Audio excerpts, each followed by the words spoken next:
വേണ്ട മോളെ, ഒന്നും സംഭവിച്ചില്ലല്ലോ. ഉമ്മ, അനസക്കാനെ ഞാൻ നാത്തൂന്റെ ഭർത്താവായിട്ടല്ലോ, സ്വന്തം കാക്കാനെ പോലെയല്ലേ കണ്ടിട്ടുള്ളൂ. മിന്നുമോൾ അങ്ങോട്ട് വന്നില്ലായിരുന്നെങ്കിൽ എന്റെ മോനെങ്ങാനും ഇതറിഞ്ഞാൽ ശംലയുടെ ജീവിതല്ലേ മോളെ തകരുക. അവനിതൊന്നും സഹിക്കാൻ കഴിയില്ല. എന്റെ മോനെ എനിക്കറിയില്ലേ. മുത്തുക്കാക്കാനെ അറിയിക്കാതിരുന്ന? വേണ്ട മോളെ, വേണ്ട. അവനൊരെടുത്തു ചാട്ടക്കാരനാണ്. അവനെങ്കിലും അവിടെ സമാധാനത്തോടെ ജീവിച്ചോട്ടെ.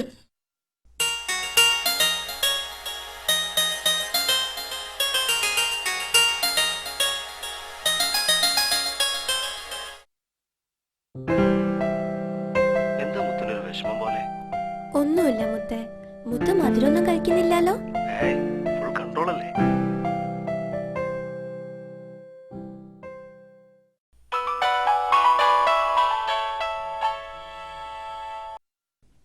ഹലോ ഹലോ, അജയ് അല്ലേ? അല്ലല്ലോ, റോങ് നമ്പർ.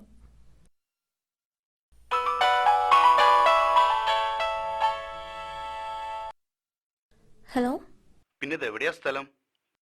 നിങ്ങൾ ഉദ്ദേശിച്ച നമ്പർ അല്ലെന്ന് പറഞ്ഞില്ലേ? ശരി, ഏത് ജില്ലയാണെന്നെങ്കിലും പറഞ്ഞൂടെ? മലപ്പുറം. ഈശ്വര, ഇത്ര ദൂരേക്കാണ് കോൾ പോയത്. സോറി കേട്ടോ. എത്ര ദൂരത്തിനാണ് നമ്മൾ സംസാരിക്കുന്നതെന്നറിയാമോ? ഒന്ന് പരിചയപ്പെടുന്നതുകൊണ്ട് വിരോധമുണ്ടോ? സ്ഥലവും പേരും ഒന്നും പറയണമെന്നില്ല, ബാക്കിയൊക്കെ സത്യം പറയണം. എന്തിനാ അങ്ങനെയൊക്കെ? ഒന്നിനുമല്ല, ഒരിക്കലും കാണാതെ വിദൂരതയിലിരുന്നൊരു സൗഹൃദം. എനിക്കൊരു ഭർത്താവുണ്ട്, കുഞ്ഞുണ്ട്, ധാരാളം സുഹൃത്തുക്കളും ഉണ്ട്. അങ്ങനെ ഒരു സൗഹൃദം എനിക്ക് വേണമെന്നില്ല. ശരി, ഞാൻ ഇയാളെ വിളിച്ച് ശല്യം ചെയ്യാനൊന്നും വരുന്നില്ല. ഫ്രീ ആകുമ്പോൾ മിസ് കോൾ ചെയ്താ ഞാൻ വിളിക്കാം, ഇല്ലെങ്കിൽ ഒരിക്കലും വിളിക്കുകയില്ല.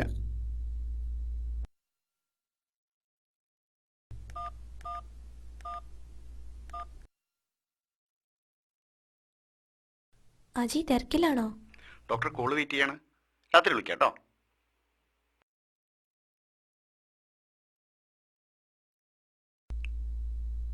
നിന്റെ കഴുത്തിലും വച്ചോട്ടെ.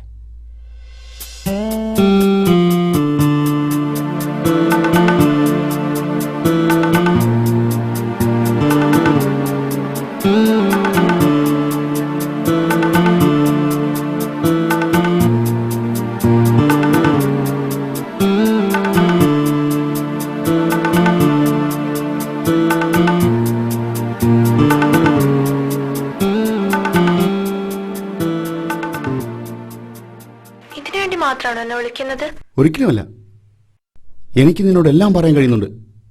എന്റെ വിഷമങ്ങളും പ്രശ്നങ്ങളും വികാരങ്ങളും എല്ലാം. ഇനി എനിക്ക് നിന്നെ പിരിയാൻ പറ്റുമെന്ന് തോന്നുന്നില്ല. വയ്യ, എനിക്ക് നിനക്കറിയില്ല ഞാൻ എന്തുമാത്രം നിന്നെ. മുത്തേ, എനിക്ക് വയ്യ.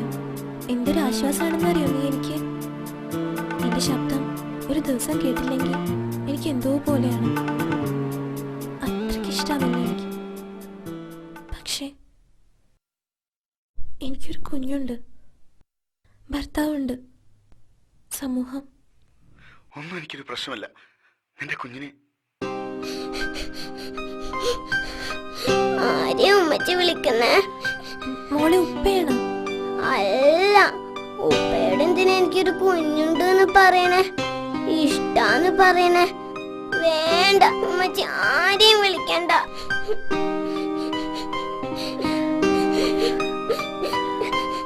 കരയണ്ട, ഉമ്മച്ചി നാളെ ജാം വാങ്ങിച്ചു തരാട്ടോ.